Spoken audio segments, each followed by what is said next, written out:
Selamat pagi semuanya, pada video kali ini saya akan menjelaskan tentang materi uji Person Product Moment dan juga uji Spearman Rank menggunakan SPSS. Sebelumnya perkenalkan, nama saya adalah Regina Malintan Sidaputar dengan NIM 1020250016, Ibu dosen Ibu Mumarida Simbolon, SKM MKes. Video ini saya buat untuk memenuhi tugas biostatistika. Selamat menyaksikan. Sebelum kita ke materinya, kita harus lebih tahu dulu latar belakang dari materi tersebut. Nah, dalam penelitian sering ditemukan kebutuhan untuk mengetahui apakah terdapat hubungan antara dua variabel. Hubungan tersebut dapat berupa hubungan positif, negatif, maupun tidak memiliki hubungan sama sekali. Untuk mengetahui hubungan tersebut digunakan analisis korelasi. Analisis korelasi merupakan teknik statistik inferensial yang digunakan untuk mengetahui arah dan kekuatan hubungan antara variabel. Dua jenis uji korelasi yang sering digunakan adalah uji Person Product Moment dan juga uji Spearman Rank. Pemilihan jenis korelasi bergantung pada skala data dan karakteristik data yang digunakan. Pengertian korelasi. Korelasi adalah teknik statistik yang digunakan untuk mengetahui hubungan antara dua variabel. Yang pertama, korelasi positif, yang artinya jika X naik, maka Y juga naik. Yang kedua, ada korelasi negatif, jika S naik, maka Y turun. Dan yang ketiga, tidak ada korelasi yang dimana perubahan X tidak berhubungan dengan Y. Nilai koefisien korelasi berada pada rentang minus 1 sampai positif 1. Uji Person Product Moment. Uji Person Product Moment digunakan untuk mengetahui hubungan antara dua variabel yang datanya berbentuk interval ataupun rasio dan juga berdistribusi normal. Nah, uji Person Product Moment ini juga dikembangkan oleh Carl Person pada tahun 1900. Tujuannya, yang pertama, mengetahui kekuatan hubungan antar variabel. Yang kedua, membuktikan hipotesis hubungan dua variabel. Yang ketiga, mengetahui kontribusi variabel X terhadap variabel Y. Rumusnya yaitu RXY sama dengan N kali sigma XIY kurang kali sigma XI kali sigma YI per akar dari N kali sigma XI kuadrat kurang XI kuadrat dikali N sigma YI kuadrat kurang YI kuadrat. Syarat uji Person Product Moment. Yang pertama, data berskala interval atau rasio. Yang kedua, data berdistribusi normal. Yang ketiga, variabel bersifat kuantitatif dan independen. Yang keempat, hubungan bersifat linear. Dan yang terakhir yaitu variansnya homogen. Interpretasi nilai korelasi. Interval koefisiennya ada yaitu 0,80 sampai 1. Tingkat hubungannya sangat kuat. 0,60 sampai 0,799 tingkat hubungannya kuat. 0,40 sampai 0,599 tingkat hubungannya cukup kuat. 0,20 sampai 0,399 tingkat hubungannya rendah. 0,0 sampai 0,199 tingkat hubungannya sangat rendah. Koefisien determinasi. KD kali R kuadrat sama dengan R kuadrat dikali 100%, di mana KD adalah koefisien determinasi, R adalah nilai koefisien korelasi. Nah, di mana yang digunakan untuk mengetahui seberapa besar pengaruh variabel X terhadap variabel Y. Langkah uji Person di SPSS. Yang pertama, silakan siapkan data yang akan diolah dalam SPSS. Lalu teman-teman bisa lihat sesuai dengan yang digambar di sini. Langkah selanjutnya, klik Analyze, lalu klik Correlate, lalu klik Bivariate seperti berikut. Maka akan tampilannya di SPSS seperti ini, teman-teman bisa lihat sesuai dengan gambar yang sudah saya berikan. Langkah selanjutnya yaitu, kemudian klik Person, lalu klik Two-Tailed and Flag Significant seperti gambar berikut. Teman-teman bisa lihat sesuai dengan gambar yang sudah saya berikan, terdapat variabel yaitu motivasi dan juga prestasi, lalu diklik Person, sama diklik Test of Significance-nya Two-Tailed, lalu diklik Test Significant Correlation-nya. Lalu klik tombol OK, sehingga tampilan output-nya menjadi seperti berikut ini. Didapatkan hasil correlation yaitu motivasinya, person correlation, ada sig two-tailed-nya, ada N-nya, ada prestasi yaitu person correlation-nya, sig-nya two-tailed, dan N. Uji Spearman Rank. Uji Spearman Rank digunakan untuk mengetahui hubungan dua variabel yang datanya berbentuk ordinal ataupun ranking yang tidak harus berdistribusi normal. Karakteristiknya, yang pertama data berupa ranking ataupun peringkat, yang kedua sumber data dapat berbeda, yang ketiga tidak mensyaratkan distribusi normal, dan yang keempat termasuk statistik non-parametrik. Rumusnya P sama dengan 1 dikurang 6 sigma D kuadrat per N kali N kuadrat dikurang 1.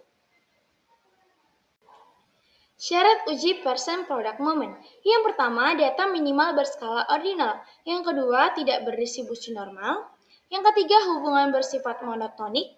Dan yang keempat, tidak terlalu banyak outlier ekstrim. Langkah uji Spearman di SPSS. Yang pertama, silahkan siapkan data yang akan diolah dalam SPSS. Teman-teman bisa lihat, sudah tersedia data, ini salah satu contohnya. Bisa teman-teman lihat sesuai dengan gambar. Lalu langkah selanjutnya, klik Analyze, lalu klik Correlate, lalu klik Bivariate seperti berikut. Teman-teman bisa lihat sesuai dengan gambar yang sudah saya berikan. Lalu, kemudian pindahkan ke disiplinan dan kinerja yang akan dihitung ke variabel sebelah kanan, dan checklist pada Spearman to toilet, lalu klik OK. Bisa teman-teman lihat, diklik Spearman, lalu diklik Test of Correlation-nya to toilet, lalu diklik juga Flag Significant Correlation. Maka didapatkan tampilan outputnya akan seperti ini. Teman-teman bisa gunakan dan juga laksanakan di SPSS. Tidak terasa bahwa kita sudah sampai di soal latihan. Soal latihan yang pertama, seorang mahasiswa manajemen informasi kesehatan ataupun MIK ingin meneliti hubungan antara tingkat kepuasan pasien diukur dengan skala ordinal, sangat puas, puas, cukup puas, dan juga tidak puas. Dengan waktu tunggu pelayanan di loket pendaftaran diukur dalam satuan menit, hasil uji normalitas menunjukkan bahwa data waktu tunggu tidak berdistribusi normal. Uji korelasi apa yang paling tepat digunakan oleh mahasiswa tersebut? A. Uji korelasi persen product moment. B. Uji korelasi Spearman rank. C. Uji koefisien kontingensi. D. Uji regresi linear sederhana. Dan juga E. Uji chi-square. Pembahasannya, jawabannya adalah B, yaitu uji korelasi Spearman rank. Pembahasan, ada dua alasan utama mengapa Spearman rank lah yang paling tepat. Yang pertama, salah satu variabel menggunakan skala data ordinal, yaitu salah satu contohnya adalah tingkat kepuasan. Yang kedua, variabel numeriknya atau waktu tunggu tidak berdistribusi normal. Korelasi persen tidak bisa digunakan karena melanggar asumsi wajib berdistribusi normal dan juga skala datanya. Soal yang kedua, dalam sebuah penelitian tentang manajemen rumah sakit, dilakukan analisis korelasi antara variabel motivasi kerja perekam medis yaitu X dengan kinerja perekam medis yaitu Y.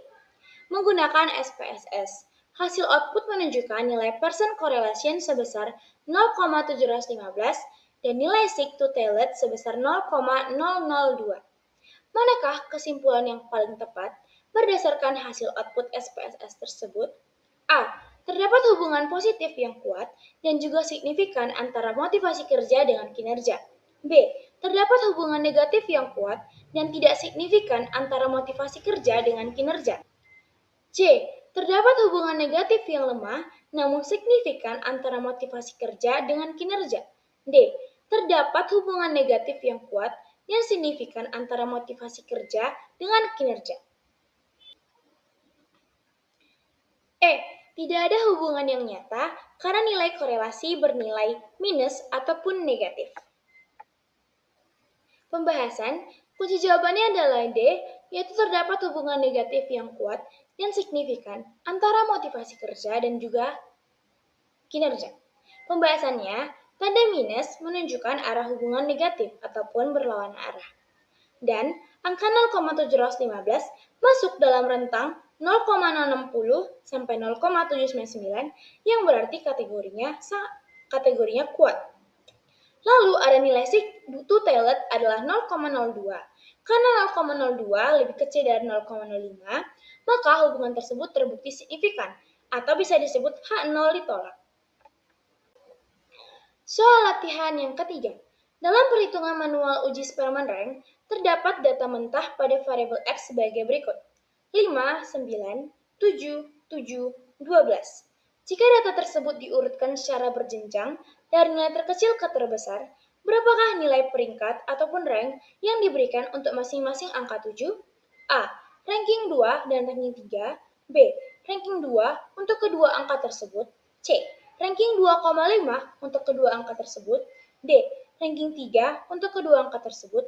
Dan juga E. Ranking 3,5 untuk kedua angka tersebut.